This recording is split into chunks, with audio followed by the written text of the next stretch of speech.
जय श्री श्याम भक्तों, स्वागत है आपका आपके इस चैनल में जिसका नाम है भाव आपके स्टोरी मेरी।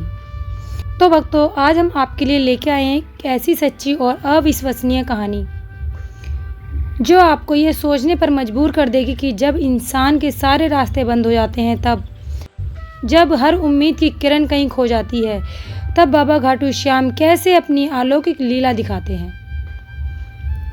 ये कहानी है मध्य प्रदेश के एक होनहार युवक अंकुश सक्सेना की। एक ऐसा युवक जिसने अपनी मेहनत से सब कुछ हासिल किया, लेकिन कुछ ही पलों में सब कुछ छिन गया। जब अच्छी खासी नौकरी गई, सम्मान पर बात आई और हर जगह से निराशा ही निराशा मिली, तब उसे एक ऐसी जगह का पता चला जिसके बारे में उसने कभी सुना भी नहीं था। अंकुश की यह कहानी सिर्फ नौकरी मिलने की कहानी नहीं, बल्कि एक ऐसे अटूट विश्वास की कहानी है जिसने उसे सिखाया कि जब इंसान अपनी इज्जत बाबा के हाथों में सौंप देता है तो वह न सिर्फ उसकी लाज रखते हैं, बल्कि उसकी उम्मीदों से कहीं ज़्यादा उसे देते हैं। यह कहानी हर उस इंसान के लिए है जो अपने जीवन से हार चुका है। आज आप जानेंगे कि कैसे बाबा श्याम ने एक भक्त की आंखों से निकले आंसुओं और एक सच्चे वादे को सुना और एकादशी से पहले उसकी प्रार्थना को पूरा कर दिया। तो वीडियो शुरू करने से पहले आप लोगों से एक रिक्वेस्ट करना चाहूँगी कि अगर आप मेरे चैनल पर पहली बार आए हैं तो प्लीज़ चैनल को सब्सक्राइब करना ना भूलें, बेल आइकन को ज़रूर प्रेस करें। तो चलिए शुरू करते हैं आज की वीडियो। ये कहानी है मध्य प्रदेश के सागर जिले की तहसील में रहने वाले अंकुश सक्सेना की। अंकुश बचपन से ही बहुत मेहनती और लगनशील था। वह जानता था कि परिवार की आर्थिक स्थिति को सुधारने का एकमात्र रास्ता कड़ी मेहनत और पढ़ाई है। अपनी पढ़ाई पूरी करने के बाद उन्होंने एक प्रतिष्ठित कंपनी में काम शुरू किया। अपनी मेहनत और ईमानदारी के दम पर कंपनी में एक अच्छी और सम्मानजनक पोजीशन हासिल की। उनकी सैलरी बहुत अच्छी थी। उनके परिवार का हर सपना धीरे धीरे पूरा हो रहा था। अंकुश को लगता था कि अब उसका जीवन पूरी तरह से सेट हो चुका है। वे अक्सर अपने माता पिता से कहते थे, अब आपको किसी बात की चिंता करने की ज़रूरत नहीं है। माता पिता को उन पर गर्व था, लेकिन उन्हें नहीं पता था कि यह खुशी कुछ ही दिनों तक है। उनके जीवन में एक अनचाहा तूफान आने वाला था। एक दिन उनके जीवन में एक भयानक मोड़ आया। कंपनी में कुछ सीनियर ऑफिसरों की राजनीति और अनुचित दबाव के चलते अंकुश को अपनी नौकरी से इस्तीफा देना पड़ा। यह फैसला अचानक लिया गया था।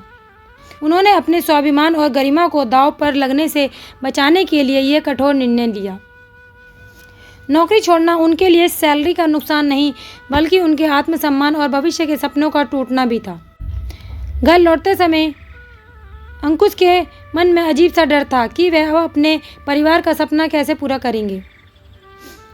अगले 1.5 महीने तक अंकुश ने हर संभव प्रयास किया। उन्होंने अपनी फील्ड की हर कंपनी में इंटरव्यू दिया, अपने हर जगह अपनी योग्यता साबित करने की कोशिश की, लेकिन किस्मत उनका साथ नहीं दे रही थी। हर बार किसी न किसी बहाने से उन्हें रिजेक्ट कर दिया जाता।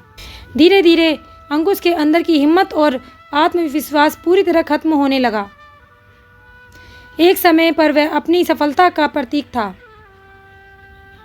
अब उसे एक नई नौकरी के लिए तरसना पड़ रहा था। उसकी पत्नी उसे संभालने की कोशिश करती, लेकिन उसके दिल का दर्द और बढ़ रहा था।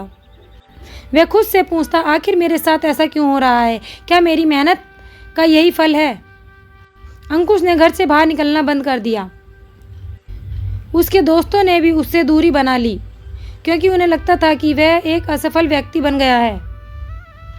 3 महीने तक अंकुश को घाटू धाम के बारे में कोई जानकारी नहीं थी। उसने सिर्फ इतना सुना था कि लोग राजस्थान में किसी पवित्र जगह जाते हैं। उसे ये भी नहीं पता था कि वहाँ किस देवी देवता की पूजा होती है। उसकी सारी ऊर्जा और ध्यान नौकरी की तलाश में लगा हुआ था। लेकिन कहते हैं ना, जब भगवान को अपने भक्त को अपने पास बुलाना होता है तो वह कोई ना कोई रास्ता जरूर बना देते हैं। एक दिन उसकी एक बहुत पुरानी दोस्त जो बाबा श्याम की भक्त थी, उसके घर आई। उसने अंकुश की हालत देखी। उसकी आंखों में निराशा और चेहरे पर उदासी साफ नजर आ रही थी। उसकी दोस्त ने उससे कहा, अंकुश, मैं जानती हूँ तुम बहुत परेशान हो, लेकिन क्यों ना एक बार मेरे साथ घाटू धाम चलो। बाबा तुम्हारी सारी परेशानी दूर कर देंगे। वहाँ जाकर तुम्हें बहुत शांति मिलेगी। शुरू में शुरू में अंकुश ने मना कर दिया क्योंकि उसकी धार्मिक कामों में ज़्यादा रुचि नहीं थी। उसे लगता था कि यह सब बेकार की बातें हैं, लेकिन उसकी दोस्त ने उसे बहुत समझाया। एक बार चलो तो सही, हो सकता है बाबा तुम्हारी सुन ले। अंकुश ने आखिर अपनी दोस्त की बात मानी। अगले ही दिन वे घाटू धाम के लिए निकले। जब वे घाटू धाम पहुंचे तो मंदिर का भव्य नज़ारा देखकर अंकुश दंग रह गया। सुबह का समय था, पूरा वातावरण पवित्र और दिव्य लग रहा था। चारों तरफ जय श्री श्याम के जयकारे गूंज रहे थे। अंकुश ने अपनी दोस्त से कहा, मैंने जीवन में कभी ऐसा माहौल नहीं देखा। उसे पहली बार लगा कि यहाँ आकर उसकी सारी परेशानी खत्म हो सकती है। उसके मन में उम्मीद की एक नई किरण जाग उठी। कुछ ही दिन बाद अंकुश अपने परिवार को भी घाटू धाम लेकर आए। इस बार उनका मन भावुकता और उम्मीद से भरा था। जब वह मंदिर के दर्शन के लिए पहुंचा तो उसके पास बाबा को चढ़ाने के लिए कोई प्रसाद या नारियल नहीं था। उसे यह भी नहीं पता था कि बाबा के दरबार में क्या लाया जाता है।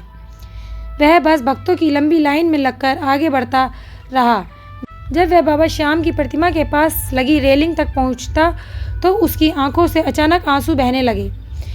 वह अपनी भावनाओं को रोक नहीं पाया। उसने अपना माथा रेलिंग पर रख दिया और उसके अंदर का सारा दर्द आंसुओं के रूप में बाहर निकल आया। उसी पल उसने मन में बाबा से प्रार्थना की, बाबा मैं बिल्कुल हार चुका हूँ। मेरी इज्जत अब आपके हाथ में है। मैंने बहुत मेहनत से अपना करियर बनाया था, लेकिन आज मैं बेरोजगार हूँ। मुझे पता नहीं कि आगे क्या होगा, लेकिन मेरी इज्जत अब आपके हाथ में है। आप मेरी लाज रखना। आंसू पोंछते हुए उसने बाबा से एक और वादा किया, मैं जयपुर से वापस जा रहा हूँ। मेरे पास लौटने का टिकट है, लेकिन अगर आप मेरी लाज रखोगे तो मुझे अगली एकादशी पर फिर से बुलाना, लेकिन जॉब के साथ बुलाना। यह कहकर अंकुश और उसका परिवार दिल से एक नई उम्मीद लिए वापस लौट आए। अंकुश जयपुर स्टेशन पर अपनी ट्रेन का इंतजार कर रहा था। उसके मन में अभी भी बाबा श्याम से किया गया वादा गूंज रहा था। वह सोच रहा था कि क्या बाबा सच में उनकी सुनेंगे। तभी अचानक उसके मोबाइल पर एक कॉल आई। यह कॉल उसके एक बहुत पुराने बॉस का था, जिससे उसकी 5 सालों से कोई बात नहीं हुई थी। अंकुश को यकीन नहीं हो रहा था कि इतने सालों बाद अचानक उनका कॉल आया क्यों। बॉस ने पूछा, अंकुश आजकल क्या कर रहे हो? अंकुश ने जवाब दिया, सर मैं अभी फ्री हूँ, कुछ नहीं कर रहा हूँ। बॉस ने तुरंत कहा, अपना CV भेजो, मुझे एक अर्जेंट काम के लिए एक व्यक्ति की तलाश है। अंकुश ने बिना सोचे समझे अपना CV भेज दिया। वह हैरान था क्योंकि उसे जिस काम के लिए बुलाया जा रहा था उसे उस फील्ड का कोई ज्ञान नहीं था। उसे उस काम का कोई भी अक्षर नहीं पता था। लेकिन बाबा की कृपा तो देखिए, उसके बॉस ने उसे बिना इंटरव्यू या टेस्टिंग के सीधे जोनल एरिया इंचार्ज की पोस्ट दे दी। और तो और जो सैलरी वे अपनी पिछली कंपनी से कमा रहा था उसकी 2 गुनी सैलरी उसे ऑफर की गई। अंकुश को अपने कानों पर विश्वास नहीं हुआ। उसकी आंखों में खुशी के आंसू थे। उसने मन ही मन बाबा को धन्यवाद दिया, क्योंकि श्याम बाबा ने एकादशी की प्रार्थना को एकादशी से पहले ही पूरा कर दिया। अगली एकादशी पर अंकुश अपनी नई नौकरी और 2 गुनी सैलरी के साथ फिर से घाटू धाम आया। इस बार उसके पास बाबा को धन्यवाद देने के लिए प्रसाद और एक अटूट विश्वास था। बाबा श्याम ने वाकई उसकी इज्जत रख ली और उसे हारे का सहारा बनकर दिखाया। उसका जीवन अब बाबा श्याम की कृपा का एक जीता जागता प्रमाण है।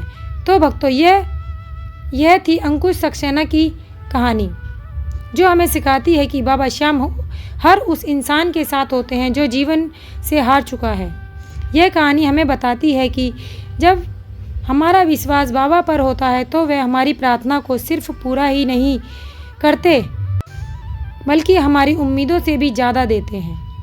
यह कहानी हमें सिखाती है जीवन की किसी भी मुश्किल में, चाहे वह नौकरी हो या व्यापार हो, अगर हम सच्चे मन से बाबा श्याम को पुकारते हैं तो वे हमारी पुकार जरूर सुनते हैं। तो देखा भक्तों आपने, अगर हम बाबा श्याम पे सच्चा भरोसा रखते हैं, सच्चा विश्वास करते हैं, तो वह कैसे हमारी लाज बचाते हैं।